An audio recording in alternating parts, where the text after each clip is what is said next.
The Genius Club with Prairie Pine. Chapter 26. Reasonable or Unreasonable. Ryan lit a cigarette and explained to Alex. If Argentina really defeats France in the penalty shootout, then we can't bet on Argentina to win. We should bet on a draw. Why? Alex looked confused, knowing nothing. Here's the thing. Ryan gestured excitedly with his hands. A football match is divided into 3 phases: regular time, extra time, and penalty shootout. If a winner is determined in regular time, the match ends immediately.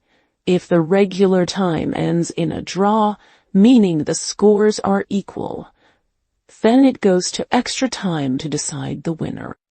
And if extra time is still a draw, it goes to the penalty shootout phase, where they take turns taking penalties until a winner is decided. And the standard for football lottery to determine win, loss, or draw only looks at the result of regular time. By this point, Alex understood. I get it. If it goes to a penalty shootout, then the previous phases must all have been draws, so naturally we should bet on a draw. Ryan gave Alex a thumbs up. You learn fast. You're a natural at football betting. Come on, buy some too. The odds for a draw are really high. Buy some, brother. Buy some, brother. If we lose, it's on me, okay? I already made $70,000 to $80,000 thanks to you before.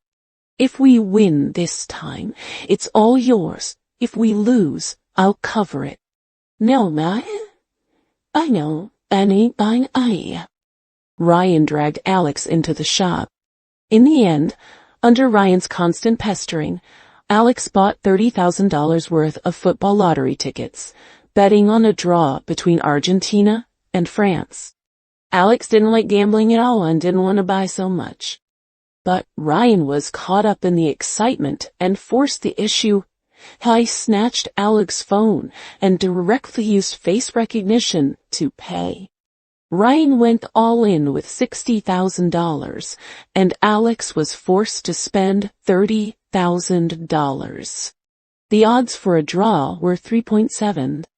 That meant, if Argentina and France really drew in regular time, Ryan could redeem $220,000 in prize money, and Alex could redeem $110,000. 3 a.m. The match started again, amid Alex's constant yawning. Argentina played aggressively. They scored a penalty shortly after the kickoff, then another goal later. With 80 minutes on the clock, Argentina was leading 2-0. Ryan was sweating profusely. What's going on, Alex? This isn't what we agreed on. Unless France pulls off a miracle, how can they score 2 goals in more than 10 minutes?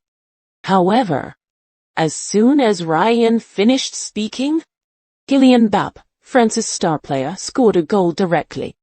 Before Ryan's roar could escape the window, Mbappé scored again. 2 goals in just a few dozen seconds. Even a football fantasy novel wouldn't dare write it this way. Ooh. Ryan once again turned into a human mop, wriggling on the floor like a maggot, muttering words as if summoning some great evil god, unable to speak coherently. In the end, Argentina won the match in the penalty shootout. Messi lifted the long-awaited FIFA World Cup trophy. Ryan also held high the lottery ticket that won $220,000, and pounced at Alex's father. Get lost. After a tussle, Ryan finally calmed down and started analyzing. Now that I think about it, your dream seems really abnormal. If it was just predicting that Argentina would win, that's nothing. But you accurately predicted that it would be a draw in regular time, a draw in extra time, and that the winner wouldn't be decided until the penalty shootout phase. Let me think carefully. Ryan fell into deep thought, and Alex also rested his chin in his hand, thinking.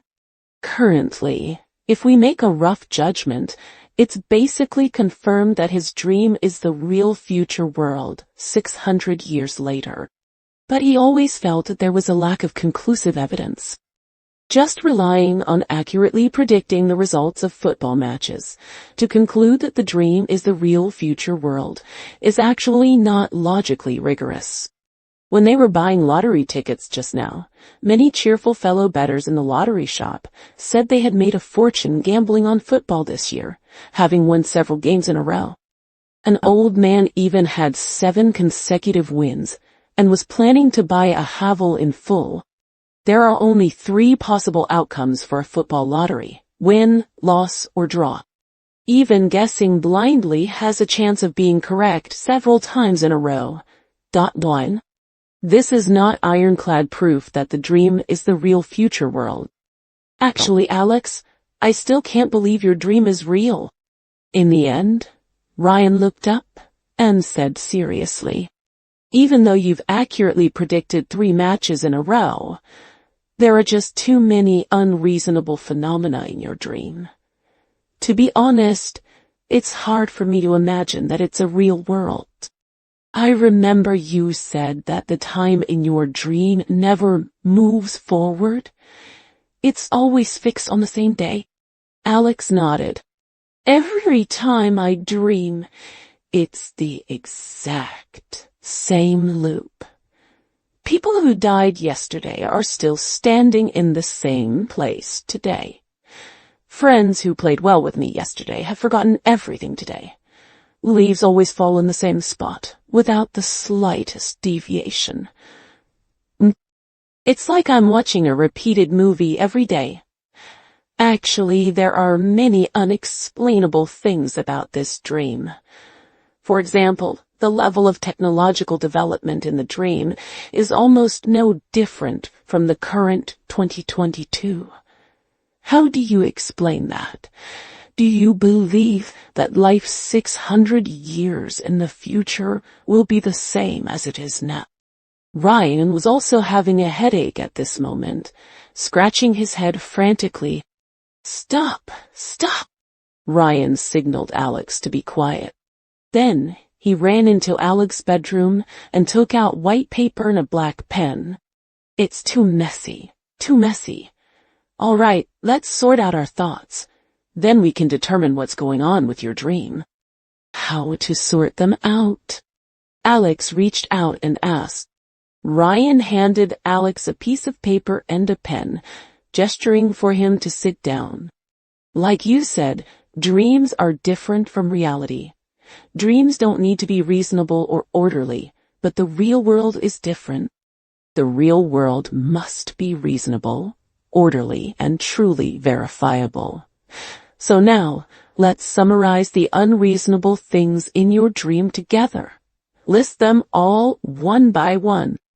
If these unreasonable things really can't stand scrutiny, are contradictory, and logically inconsistent, then we can definitely say that your dream is just a simple dream.